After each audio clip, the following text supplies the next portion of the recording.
Mental Training 101 on 105.5 The Roar. And now back to Get Warrior Tough with Andrew Wittman. I love it. Bringing the thunder. Leadership and mental toughness coaches, Andrew Wittman and Dutch Coleman. All right, Dutch, right before we went to break, we were talking about becoming a first responder instead of a first reactor. We're talking about all the benefits of the phalanx. Along with, being a first responder is that I just respond to things like the firefighter, the police officer, the 911 operator, and I'm not just having an emotional reaction. And so that is a huge piece because you have no control over external events. The only thing you can control is your response. And so an external event plus your response gives you the outcome. The only thing that you can change in that is your response. So if you want a different outcome, what do we got to change? Our response. Amen. All right, and so then we have we're talking about managing stress. We have a whole block on managing stress. Managing stress means you can control stress. And we spent a couple weeks ago, we talked all about the numbers of stress, and we will bring that up again. But 80% of all doctors' visits are stress-related. So that 80% of your healthcare costs, if you own a business, 80% of your healthcare costs comes from your workers being stressed. 80% of your personal healthcare costs is because you're stressed. And so we teach you how to get complete control of that. It is no longer an issue. In fact, we turn stress from negative into positive, so it's your rocket fuel. It only makes you better, and it is a wonderful feeling. And I guarantee you stress is probably responsible for even more than that. You notice how as we become smarter as researchers and scientists, that number goes up as we're able to delve more into the psyche. That's true. The mental and physical health of human beings. That number gets higher because we get more information. Yeah, you're right, man. So it probably is much higher. You're right. And every time another study comes out, it's ramping that number up. So, all right, here's the deal. Dutch and I are giving it to you right for the first 25.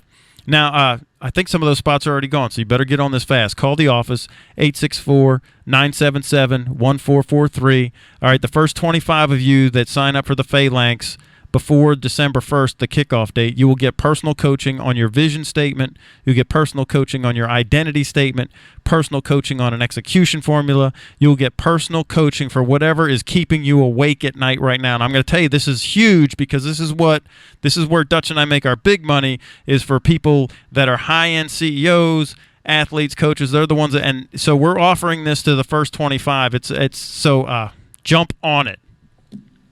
Yeah, and I'm looking forward to that first 25 because usually in that first group, those are the most motivated individuals. Those are the individuals you're going to get the most out of because they're really eager to get started, so they jump right in. They want to be the first. They want to get the cream. They want to get that what do you call it? That first touch. Yeah, and they will, man. Yeah. I'm looking forward to that. Yeah, it's going to be fun. And so, but we can only do it for the first 20 because Dutch and I will put the time in. And again, we charge $500 an hour for those consultative calls, $500 an hour for that. And you guys will be getting it right out the gate for the first 25 that sign up. You'll be getting it for free as a bonus, as a thank you for being the first 25. And plus this, Dutch, I'm going to give the first 25 like a certificate saying that they're a charter member of the phalanx, man. They're so they'll be the plank owners. It's a huge deal to be a plank holder. I know some SEAL Team 6 guys that were plank holders of SEAL Team 6. They're old now, but they still remind you that, hey, I'm a plank holder. And so that's what we're going to do. We're going to put that out for the first 25. Is that cool or what, man? That is very cool. Go get it, guys. Go get it. Guys and gals, go get it. Go get it. So you can either go to the getwarriortough.com next steps page, the next steps, or call the office at 864-977-1443. That's 864-977-1443. All right, let's talk about this. Tell me now this is a bigger deal up at your end of the country because Rutgers is up there in the Big Ten, right? Yeah. And we just played them this week. So if you don't know, the Rutgers coach was suspended for 3 games and fined $50,000. Boom!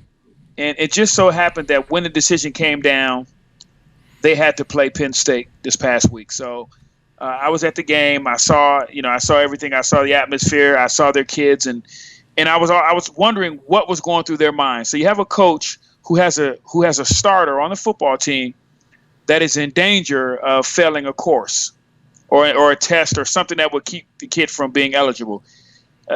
To give you a quick summary, coaches are not allowed to contact faculty or any staff members of a university that has any power or control or any jurisdiction, so to speak, over a student-athlete's classwork. You have an academic advisor that is the liaison, that is a go-between, for that student athlete's work. I don't have to explain why it wouldn't be right for a coach to get involved with that process. Well, no, I can't imagine. I mean, surely this was what was going on in North Carolina, right? I mean, with all those academic fraudulent thingies, right? I mean, absolutely. So, and coaches are aware of this. I've been in and around the business for years. My wife has been in the business. We know this stuff. Any coach that's been in the business knows this is a major no-no. There are entire buildings of people, of academic advisors, that jobs are what this guy was doing. So in essence, he contacted the professor after he was told not to 2 days prior. Not that he didn't already know the rule, but he was reminded of the rule 2 days prior to his act. So he contacted the professor, set up a meeting with her. And I gotta say this too, contacted her on her private personal email with his private personal email. Then within that email said, "This is why I'm contacting you on our private emails, because I don't want anyone to know that I'm contacting you." Dude, how does this guy? I mean, can you be dumber? Oh goodness! So I'm going to put it in worse. writing. All right, I'm going to put it in writing, even though I'm going to use our personal email, so there's no public vetting. I think is what the quote. There's no public vetting. Yeah. Hey, dude, do you not look at the news? That didn't work with Hillary Clinton. Do you think it's going to work with you? I don't know where they find some of these guys, and it gets worse. The guy goes on to set up a meeting with the professor. And then as he's going to meet with the professor, he wears nothing with Rutgers on it. And so he's purposely trying to avoid any detection, anybody noticing that the head coach of our football team is around, is here right now, walking across campus to meet somebody for some reason. He doesn't have anything with Rutgers on.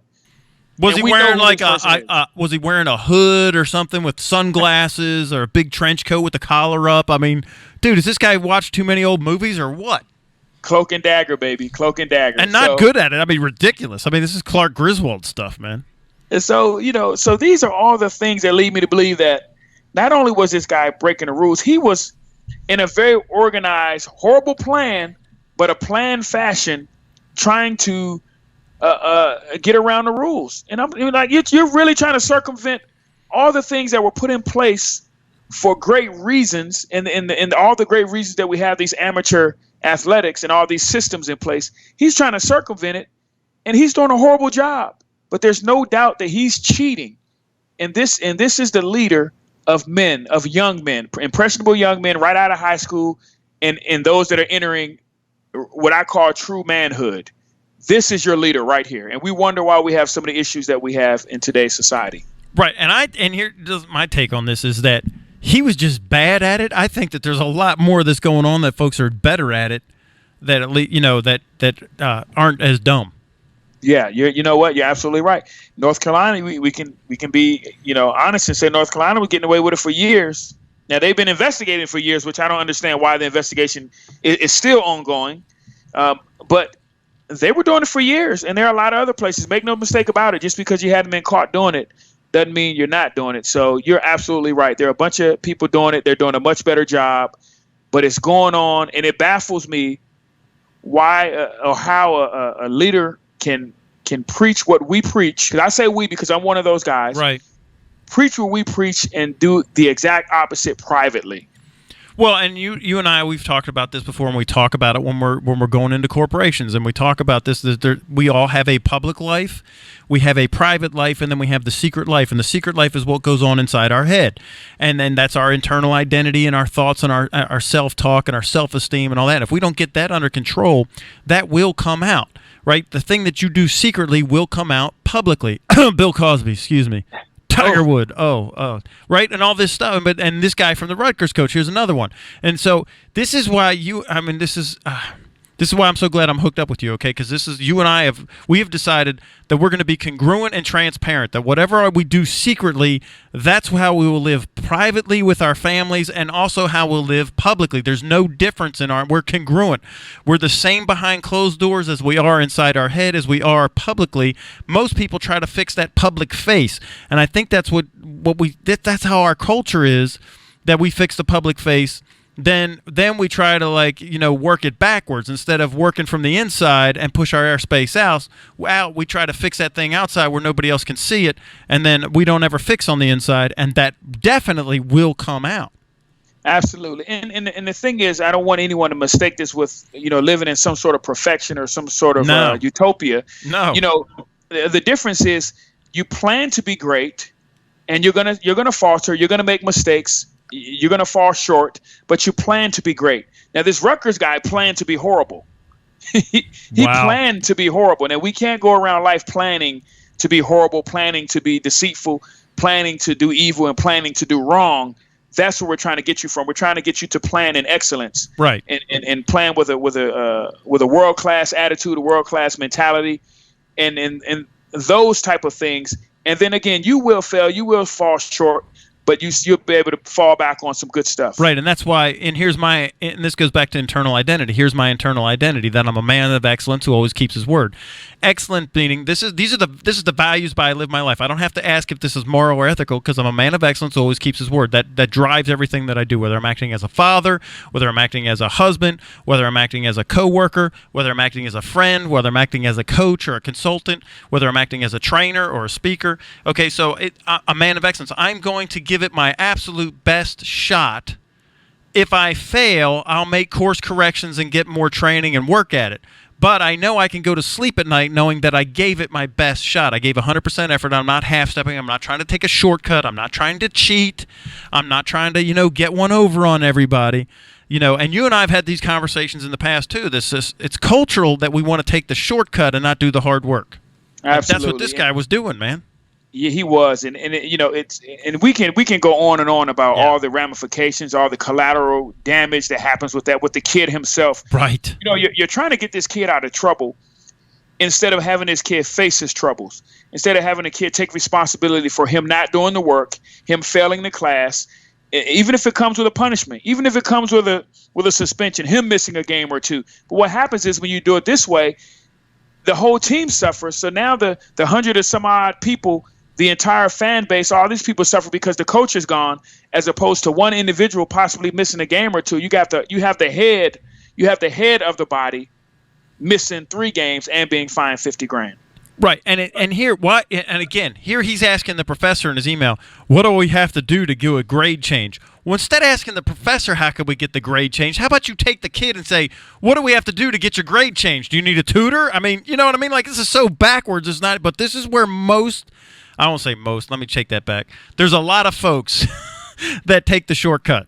I don't want to be that cynical. I want to think that this is not the norm, and I'm going to believe that most of us want to do the hard work. That only the folks that get the bad press just makes it seem like it's a majority. Is that okay if I do that, Dutch? I'll allow that. Yeah, I've been waiting for weeks to hear the I'll allow it, man. I was trying to prime it, but I wanted it to be natural. This is awesome. Everybody, Dutch allowed something for the first time here on the Get Warrior Tough show. I've been after it for weeks, man. I love it. I love it. That's the signature. I'll allow it. Thank you, Dutch. That's so good. That's so good. Oh, we got to man. tweet that out. Hey, mark it. It's at the end of segment 2. Dutch finally gave an I'll allow it. So we. So I guess my point is, man, he should have been talking to the kid and figuring out how they could change the grade by doing the work, not by trying to circumvent the system. That's the only point I'm trying to make, man. Amen. Ding, ding, ding. That's your buzzer. That's the winner. Game shot. It was game-winning shot right there. Ask the kid, what do you need? What should you be doing? Why are you failing? You should never have any interaction with the professor anyway. And that's why the system is set up the way it is. That's awesome. We got to go to break. The Dutch Coleman will allow it. We'll be right back. 80% of all doctor visits are stress-related. 80% of tension headaches are caused by stress. Most heart attacks occur around 9 a.m. on Monday. Stress is a major factor of anxiety, panic attacks, depression, and aggression, not to mention insomnia. And an estimated 24 million Americans use drugs to cope with stress. Depressing, isn't it? You're meant to live a happy, fulfilled life, and it is possible. Andrew Wittman can show you the way out. The way to deal with stress, to achieve, to break through limitations, and have an internal identity that calms the storm. Whether it's work or home, financial or emotional, get the tools you need to cope with the obstacles life brings you and still have peace. Mental Training One-on-One will help you get what you want out of life. Visit GetWarriorTough.com to see testimonials from people just like you. Take control of stress. GetWarriorTough.com.